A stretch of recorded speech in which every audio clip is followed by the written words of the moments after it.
Hi, David Hood here, Dallas SEO Geek, and this video is SEO tips for 2022. A lot of these things should last well beyond 2022. I've been trying to think very long term for all my SEO for quite some time, as it seems like it's not really very effective to rank for 6 months or 12 months and then not rank anymore, get slapped down. So really looking for techniques in here that have longevity, and that can really help grow your business for the long term, and that you don't have to scrap sometime in the future. And really, it used to be just quantity. If you just had like a bunch of different stuff, if in the early days of search engines, if you just put the phrase you wanted to rank for over and over again on your website, then that helped you rank. But over time, quality has become more important, and that can mean different things to different people, but you can't just spam the crap out of a website and have it rank really well.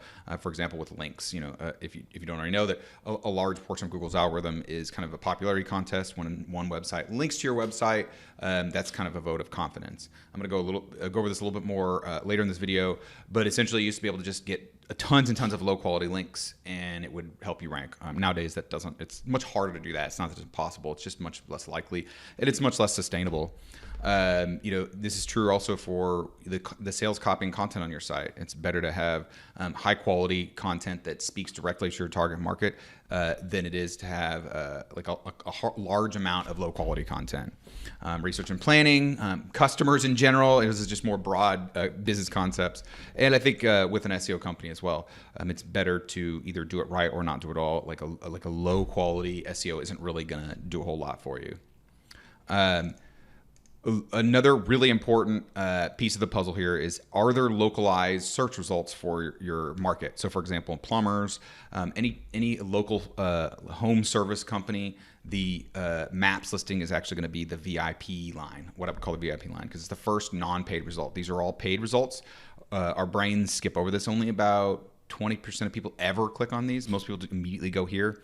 They're very rich. There's colors, there's little dots and stuff that stand out. So they're very engaging. Google likes this. And so, you can be ranking number one, but below that, you still have to page down to see that. And there's several other things ahead of you. If this is your company, then this is a huge consideration. What exactly are you supposed to do? What if you want to rank in different cities? What do you do with your Google My Business pages? These are all things that I can help you address to be optimal for your business. And really, Google makes more money with these. So if I go through and I click on Signature Plumbing Company, I'm still in their platform. They can still sell me ads, as opposed to sending me to another website where they no longer can sell me ads, or at least it's kind of a different situation, as opposed to keeping me on their platform, getting more data from me so they can understand how I react. So Google really likes these listings, and they have pushed themselves into a lot of search results as a result. And so, for like a plumber, it's everything, or it's not everything, but it's in every search. Every plumbing search that a plumbing company wants to rank for has a maps listing, just about, that I can think of, that I've ever seen. There can't even, if I type in plumber, then it's going to be highly localized. But so for some markets, it might be like a medium level localization, and then some searches are going to be like your niche plus city, and then those are that's the user kind of forcing the localization. So there can be differences between those search results, but for plumbers, not really. So if you're seeing these localization of your search results, you need Maps SEO. And this is not really well understood even within my industry. There's a lot of old school ideas that people are still thinking about are true, but that are not really true. That can it's more like a waste, or they're not even to me they're not looking at it really like what's the real battle. They're fighting a battle that isn't really a battle anymore, as opposed to the one that really needs to be fought in order to improve your rankings. Let's talk about conversion. So conversion does actually affect SEO to some degree, because one major bucket of SEO is going to be engagement.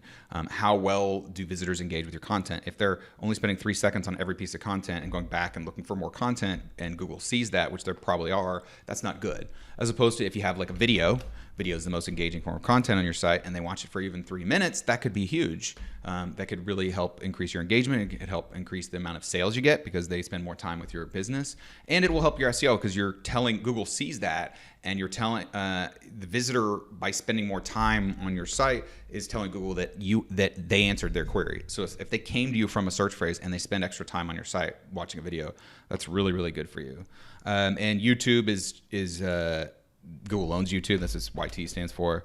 So YouTube can actually rank by itself. It's its own suggestion engine. It's actually the second biggest search engine in the world. And having a YouTube channel helps your website, and having a website helps your YouTube channel. So they can kind of work together depending on your niche. This is not always available to all businesses. And really, when it comes to conversion and getting people to engagement, is making sure that you're speaking directly to them. It's better to have 300 words of really excellent targeted content than it is to have 1,000 words of meh content overall. Your engagement's going to be better on the first one, and therefore your SEO. On page, this has to do with what's going on your site. It's kind of separate from the engagement. There's really not a lot of major factors here that can really change things. There's kind of like a handful: title, URL, and H tags. That's pretty much everything for an individual page. Your domain name does matter, and it can have a huge effect on it. But that's a lot of times that's not something you can change, or you can still change it. It's just a little awkward. I'm not saying you'd want. I don't really like domain names that are like the exact phrase. But let's say your domain name can't be changed. This title, URL matters a whole lot for each individual page, and then to a lesser degree the H tags. Those are going to be the major factors, and oftentimes with just some tweaks there, it can have a huge difference on your rankings. Kind of how you interlink your site does matter. You're telling Google what pages are relevant to what pages, and also can affect the off-page SEO and the link building that we're about to talk about. If you do that, if you do the on-page really well, you can amplify the off-page, the effects of that. And really, I think some people might put this under its own bucket, and it's reasonable. I have keyword research kind of under on-page because you start the process of on-page with keyword research, and without keyword research, you couldn't really do on-page because you really need to know what your market is typing in the search engines. And then link building. Again, this is a core part of Google's algorithm. It's been there since the beginning. It's the reason why their search results were better than everyone else's in like the late 90s, because they were looking at the internet like a popularity contest and everybody else was just doing on-page. So this is a critical part. I do caution you, unless you have a lot of experience doing this, trying to do this yourself, because there's a lot of little things that matter here. This is much more complicated than on-page, and to me it requires a careful touch. Not that I haven't seen somewhat amateur people, like people who they're doing it for their business, actually be successful. I have seen that on occasion. If your market is less competitive, maybe you could do that. But there is a lot of room for waste, and more often than not, it's just not done optimally, and it's a pretty big waste of time, or get very little value for a lot of work.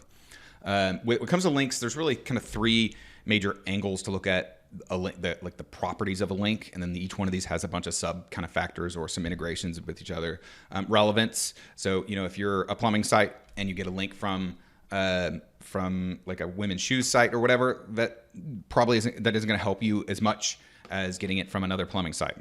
Even if that plumbing site has other things going that aren't as good as the shoes site, overall that relevance is going to matter. Trust, there's kind of like a set of sites that Google deems as trustworthy. Kind of how close your links are on average to those sites. I'm really paraphrasing here. I'm not doing it complete justice. Affects the trust. Okay, so the trust of the links and the trust of your site. Authority, this is a little bit more of a classic, old school, just kind of like how much or how popular are you really? So these are kind of three of the major areas that if you were to do link building that you would want to focus on, or if you were to hire someone for it. For example, me. If you found this to be helpful and you'd like to know more, or you'd like to know how this would apply directly to your business, I will do a free SEO analysis and recommendations. Shoot me a call, give me a call, or shoot me an email, or submit a contact form on the website, and we'll start the conversation. Let me know what you think. Thanks for watching. Have a great day. Bye now.